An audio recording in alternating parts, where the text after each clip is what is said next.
Olá, olá! Que coisa maravilhosa. Tudo bem, gente? Antes de mais nada, se inscrevam no canal, todas essas coisas que os youtubers falam. Deixa eu tirar a cadeira daqui. Antes de mais nada, like no canal, etc, etc. Pedir desculpas para você, torcedor do Baltimore Ravens, porque eu errei em um aspecto neste ano. Dois. Isso para todas as torcidas, eu fiz menos vídeos do que deveria, né? O YouTube é uma ferramenta extremamente poderosa e dava muito trabalho fazer vídeo antes, que eu tinha que editar, etc, etc. Mas eu arranjei uma forma de não precisar fazer isso, né? Montei meio que um estúdiozinho aqui atrás. Alguns vídeos eu faço com microfone, outros não, enfim. E dois, porque eu não fiz nenhum vídeo em específico sobre o Lamar Jackson e o Baltimore Ravens, que joga neste sábado contra o Tennessee Titans. Eu comento esse jogo, inclusive, junto do Renan Couto, sábado às 10. E deveria ter feito um vídeo sobre, né? Lá no Pro Football a gente fez textos, etc. Falamos no podcast, não foi uma omissão tão grande. Mas aqui no YouTube em específico eu não fiz nenhum vídeo. Talvez tenha gente que acompanha meu trabalho só na ESPN aqui no YouTube, então deixando claro isso e pedindo desculpas. Então vamos arrumar isso aí, né? O que eu queria falar nesse vídeo é o seguinte: o Baltimore Ravens fez uma grande aposta no Lamar Jackson. E não entenda isso como algo negativo. Porque para o Baltimore Ravens fazer essa grande aposta que fez, o Baltimore Ravens não poderia ser qualquer time. A gente deveria ter falado mais nos últimos anos e falou menos por conta da queda de produção do Joe Flacco, que já há algum tempo não é um grande quarterback.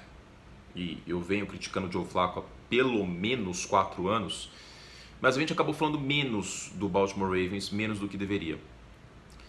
E os Ravens fizeram uma aposta que foi toda engendrada desde o início. Foi uma coisa muito de caso pensado, não foi uma coisa tipo, tá aí o Lamar, né? Vamos ver o que vai dar. Não, foi tudo muito de caso pensado.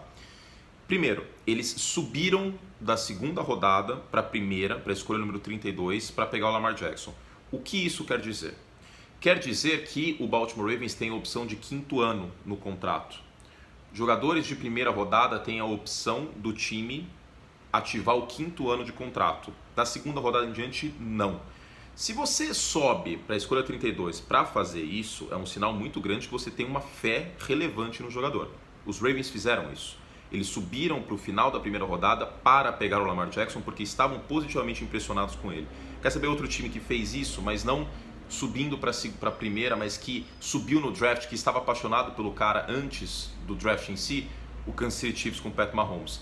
E aliás, nos dois casos foi muito mérito da comissão técnica também, de lapidar o Pat Mahomes, que era um diamante cru, e de certa maneira lapidar o Lamar Jackson, que também era um diamante cru. Embora sejam casos diferentes, o Lamar era um diamante cru no processamento mental do jogo e o Lamar um diamante cru nos passes, em ambos a comissão técnica teve muito mérito. Pois bem, os Ravens fizeram isso no primeiro momento. Depois, o nosso querido John Harbaugh, que é um excelente treinador, o cara chegou nos playoffs na primeira temporada, em 2008, pouco se fala, esse foi um erro que eu cometi e que eu pretendo não cometer mais, né? Dar mais valor ao John Harbaugh. O John Harbaugh, ele fez o seguinte: Lamar Jackson não está jogando bem contra o Los Angeles Chargers em casa, a torcida não está feliz, muita gente pedindo para o Joe Flacco entrar naquele jogo para os Ravens terem uma chance de vitória. O John Harbaugh segurou o rojão. Eu lembro na época no Twitter, eu cheguei a mencionar isso. Não tirem o Lamar Jackson. Não façam isso, porque vai quebrar mentalmente o cara. E quebraria. Quebraria, muito provavelmente quebraria. Porque você tem que dizer o seguinte: vale a pena eu tirar o futuro da minha franquia por uma vitória nos playoffs? Eu não acho que aquele time dos Ravens do ano passado venceria em Foxborough no jogo seguinte. O time desse ano venceu e provavelmente venceria nos playoffs de novo. Mas eu não acho. Então essa vitória potencial com o Flacco, que também não dá para saber se o Flacco ganharia aquele jogo dos Chargers, ela seria mais prejudicial para o médio e longo prazo do time do que manter o Lamar e fazer ele ter essas dores de crescimento. Num próximo momento, para demonstrar como isso foi de caso pensado, os Ravens montaram o time para o Lamar Jackson. Tight ends, que são alvos mais fáceis no jogo aéreo. A linha ofensiva é toda bem montada. Já tinha o Marshall Yanda, que para mim é um dos melhores guards da década da NFL. Se bobear, um dos melhores guards da história da NFL. Um cara que tem que ser mais falado, inclusive. Mas as pontas da linha são bem engendradas e houve investimento nos últimos drafts. Inclusive em primeira rodada, como o caso do Ronnie Stanley. Aí o Lamar nem estava ainda, mas é uma coisa de mindset, né? Do Ozzie Nilsson lá atrás, de montagem de elenco. Isso também é pouco falado. Os Ravens têm que ser mais falados. Novamente, meia culpa. de minha parte.